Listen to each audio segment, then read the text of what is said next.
I am able two, এটার অর্থ কি দাঁড়ায়? এটার অর্থ হচ্ছে আমি কোনো একটা কাজ করতে পারবো, অথবা আমি কোনো একটা কাজ করতে সক্ষম।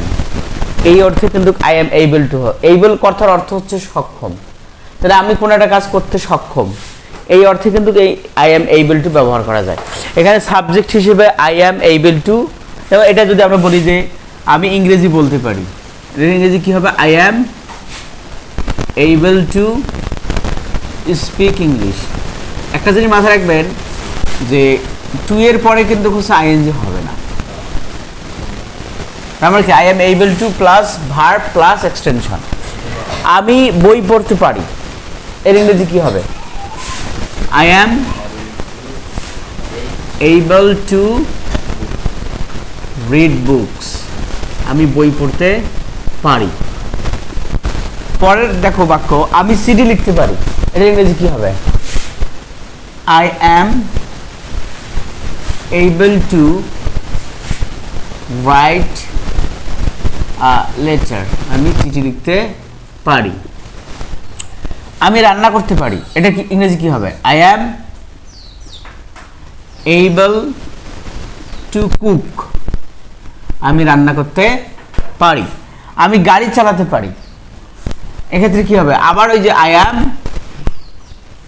এইবল টু ড্রাইভ কার, আমি গাড়ি চালাতে পারি। আমি সমস্যা সমাধান করতে পারি, এর ইংরেজি কি হবে? I am able two solve problems, অর্থাৎ আমি সমস্যা সমাধান করতে পারি। আমি অন্যকে সাহায্য করতে পারি, এর ইংরেজি কি হবে? I am able to help অন্যকে, তার ইংরেজি হচ্ছে আদার্স, আমি অন্যকে সাহায্য করতে পারি। আমি দ্রুত দৌড়াতে পারি, এটার ইংরেজি কি হবে? I am able to run fast, আমি দ্রুত দৌড়াতে পারি। আমি সাঁতার কাটতে পারি, আই অ্যাম, চেষ্টা করো তোমরা, I am able to swim, swimming না।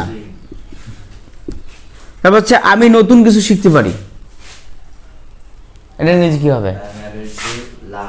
I am able to learn নতুন কিছু, মানে কি?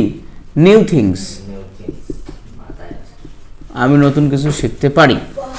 আমি নাচতে পারি, কও জীবন কয়টা ইংরেজি কি হবে? আমি নাচতে পারি, আই অ্যাম এইবল টু, হ্যাঁ ড্যান্স, আমি নাচতে পারি। আমি কম্পিউটার ব্যবহার করতে পারি, এটা কি হবে?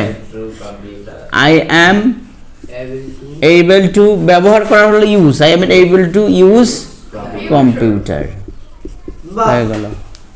অবশ্যই আমি কঠোর পরিশ্রম করতে পারি, এটা ইংরেজি কি হবে? I am able two work hard, hard work না, আগে ভার্ব, তারপর হচ্ছে অ্যাডজেক্টিভ বা adverb. I am able two work hard, adverb পরে, যে আমি কঠোর পরিশ্রম করতে পারি। এখন এই প্রত্যেকটাতে আমরা কি ব্যবহার করছি সাবজেক্ট হিসেবে, কও দেখি। সাবজেক্ট হিসেবে প্রত্যেকটাতে আই আছে। আমি যদি বলি সে ইংরেজি বলতে পারে, তাহলে কি হবে? He is able to speak English. তারপর যে he is able to read books, he is able to write a letter, he is able to cook, সে রান্না করতে পারে। অথবা শি ইজ এইবল টু, তাই না? আমরা যদি বলি উই, মানে আমরা ইংরেজি বলতে পারি, কি হবে? We are able to speak English. তারপর হচ্ছে we are able to run fast, আমরা দ্রুত দৌড়াতে পারি। আমি যদি বলতে আমরা সাঁতার কাটতে পারি, we are able to swim. অথবা যদি বলা হয় তুমি সাঁতার কাটতে পারো, কি হবে? You are able to swim. অথবা you are able to learn new things, you are able to dance, তুমি নাচতে পারো। এখন যদি বলা হয় যে তোমরা, ওই ক্ষেত্রে সেক্ষেত্রে আমরা ইউ ব্যবহার করবো, যে তোমরা সাঁতার কাটতে পারো, তাহলে কি হবে? You are able to swim, তোমরা সাঁতার কাটতে পারো। এখন যদি বলা হয় যে থার্ড পারসন প্লুরাল, যেমন দে, তারা ইংরেজি বলতে পারে, কি হবে? They are able to speak English. তারপর হচ্ছে they are able to read books, they are able to write a letter, they are able to cook, they are able to drive a car. তারপর হচ্ছে they are able to solve problems, তারা সমস্যার সমাধান করতে পারে। অথবা যদি আমরা বলি যে আমি অন্যকে সাহায্য করতে পারি, তাহলে কি হবে? এটা আমি না বলে যদি আমরা বলি তারা অন্যকে সাহায্য করতে পারে, they are able to help others, তারা গরিবদের সাহায্য করতে পারে, they are able to help the poor people, অথবা they are able to help poors, অথবা তারা নতুন কিছু শিখতে পারে, they are able to learn new things. সেটা হচ্ছে তারা কঠোর পরিশ্রম করতে পারে, they are able to work hard. অর্থাৎ আমরা সাবজেক্টের বেসিক রুল হচ্ছে আই এম এবল টু, তারপর সাথে ভার্ব প্লাস এক্সটেনশন। কিন্তু আমরা এখানে সাবজেক্ট অন্য কিছু ব্যবহার করতে পারি এবং টেন্স অনুযায়ী অক্সিলিয়ারি ভার্ব আসবে। আই এর সাথে এম বসে, তাই না? তারপর হচ্ছে উইর সাথে আর বসে, ইউ এর সাথে আর বসে, এবং হি সি ইট হলে ইজ বসে, এবং থার্ড পারসন প্লুরাল হলে আর বসে। এই হলো স্পোকেন ইংলিশ একটা রুল, যেটা হচ্ছে আই এম এবল টু দিয়ে আমরা সহজে বাক্য বানাতে পারি। আমি যদি কিছু বাক্য বলি, লাইভিকে এবার বলবো যে লাইভ বলো দেখি ইংরেজি বলার চেষ্টা করো। আমি প্রতিদিন পড়াশোনা করতে পারি, ইংরেজি কি হবে? আগে ভার্ব বসাতে হবে, I am able to read daily, অথবা I am able to study daily. এখানে পড়াশোনা করার ইংরেজি study, I am able to study daily. এটা হয়ে গেল।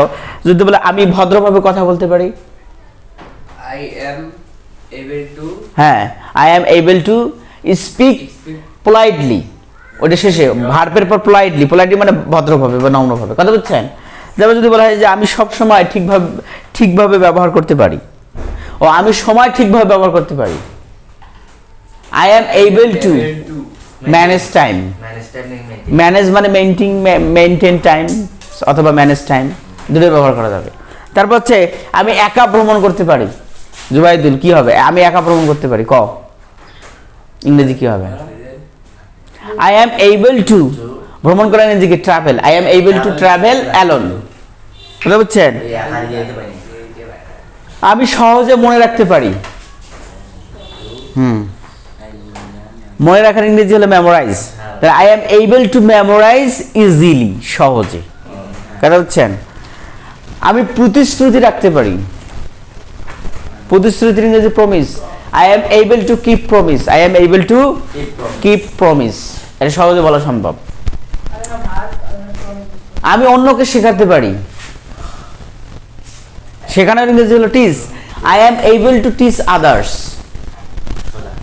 কথা বুঝছেন? এইভাবে দেখুন, আমি কাজটি শেষ করতে পারি, I am able to finish the work, অথবা I am able to complete the work. Complete মানে বা ফিনিশ মানে একই কথা। আচ্ছা এবার কও, লাইভ একটু পারে না এটা, আমি শান্ত থাকতে পারি, তুমি তো শান্ত থাকতে পারো না, এটার ইংরেজি কি হবে? আই এম দিতে হবে আগে, I am able to stay calm. যদি তুমি বলো যে তাহলে কি হবে? You are able to stay calm, তুমি শান্ত থাকতে পারো।